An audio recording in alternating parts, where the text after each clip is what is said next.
हमारे चैनल खामोश सहरा पर खुशामदीद। माँ वो हस्ती है जिसकी मोहब्बत में कोई शर्त नहीं होती। माँ वो हस्ती है जिसका हाथ अगर सर पर न हो तो दौलत, शोहरत, मोहब्बत सब बेमानी लगता है। वो जो तुम्हें भूखा देखकर अपना नवाला छोड़ देती है, जो थकने के बावजूद तुम्हारे इंतजार में दरवाजे पर खड़ी रहती है। लेकिन जब वही माँ खामोश हो जाए तो समझ जाओ कुछ बहुत कीमती टूट चुका है। माँ जब रोती है तो शोर नहीं होता, बस आंखों से बहने वाले आंसू दिल की टूटी हुई दीवारों को साफ कर रहे होते हैं। और जो दुआएं पहले आसमान चीर कर ऊपर जाती थीं, वो रुक जाती हैं। याद रखो, जब माँ का दिल टूटता है तो दुआएं खामोश हो जाती हैं, और जब दुआएं खामोश हो जाएं तो जिंदगी की बरकत खत्म हो जाती है। इसी पैगाम के साथ शुरू करते हैं आज की कहानी, जो मौजूदा दौर के हकीकी रवैयों पर मबनी है। माँ चूल्हे पर चाय रखती है, हाथ कांपते हैं, नजरें दरवाजे की तरफ कि कब उनके बच्चे एक नजर मुस्कुराकर बाहर आएं। माँ नरमी से, अरहम बेटा नाश्ता कर लो, देर हो जाएगी। कमरे से आवाज आती है, अरहम। माँ प्लीज हर वक्त मशवरे ना दिया करें, मैं बड़ा हो गया हूँ, अपना ख्याल खुद रख सकता हूँ। माँ अफसुर्दा होकर खामोशी से चाय मेज पर रख देती है। बेटी हना इंस्टाग्राम पर स्क्रॉल कर रही है। माँ दरवाजे पर आकर पूछती है, हना बेटा कल रात 1 बजे आई थी, सब खैर थी ना? हना ने एयरपैड लगाए हुए थे, सुना ही नहीं। माँ थोड़ी ऊंची आवाज में कहती है, बेटा मैंने तुमसे कुछ पूछा।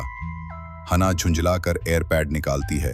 माँ हर वक्त सवाल ना किया करे, मेरी प्राइवेसी है, ओके? माँ दरवाजे पर चुप खड़ी रहती हैं, मुस्कुराहट लबों पर, लेकिन आंखों में थकन और दिल में खालीपन। रात के वक्त अरहम लैपटॉप पर मसरूफ, हना मोबाइल पर बातों में मगन। माँ कमरे में अकेली कुरान पढ़ते पढ़ते रुक जाती हैं। सिसकियां आहिस्ता आहिस्ता बाहर आती हैं, लेकिन इतनी धीमी कि किसी को सुनाई नहीं देती। माँ जब रोती है न स्टेटस लगाती है, न शिकायत करती है, बस सिसकियों में आंसू बहा देती है। अगली सुबह अचानक अरहम की चीख गूंजती है। माँ बेहोश पड़ी हैं। हिना भागती हुई आती है। माँ खुदारा आंखें खोले, माँ प्लीज हमसे नाराज ना हो, हमें अकेला मत छोड़े। उन्हें फौरन अस्पताल ले जाया जाता है।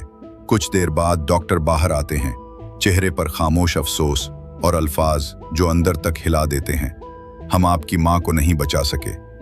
खामोशी छा जाती है, किसी के पास कुछ कहने को नहीं। अफसोस, जिस माँ को कल तुमने नजरअंदाज किया था, आज वो आंखें हमेशा के लिए बंद कर गई है। अब आवाज दो तो कब्र की मिट्टी जवाब नहीं देती। अब माफी मांगो तो सिर्फ खामोशी तुम्हें गले लगाती है। माँ वो हस्ती थी जो तुम्हारे बगैर जी लेती थी, लेकिन तुम एक दिन उसके बगैर जीने के काबिल नहीं होते। जिस माँ की उंगली पकड़कर तुमने चलना सीखा था, आज वही माँ तुम्हारे बगैर कब्र में जा चुकी है। और तुम अब भी ऑनलाइन हो, मगर उसके लिए ऑफलाइन रहे जिंदगी भर। खुदा के लिए अगर तुम्हारी माँ जिंदा है तो उसे सिर्फ तोहफे मत दो, उसे वक्त दो, तवज्जो दो, मोहब्बत दो, क्योंकि मरने के बाद माँ सिर्फ तस्वीर में रह जाती है, हकीकत में नहीं। और याद रखो, दुआओं के दरवाजे बंद होने में देर नहीं लगती, मगर उनके बंद होने के बाद पिछताने की उम्र बहुत लंबी हो जाती है।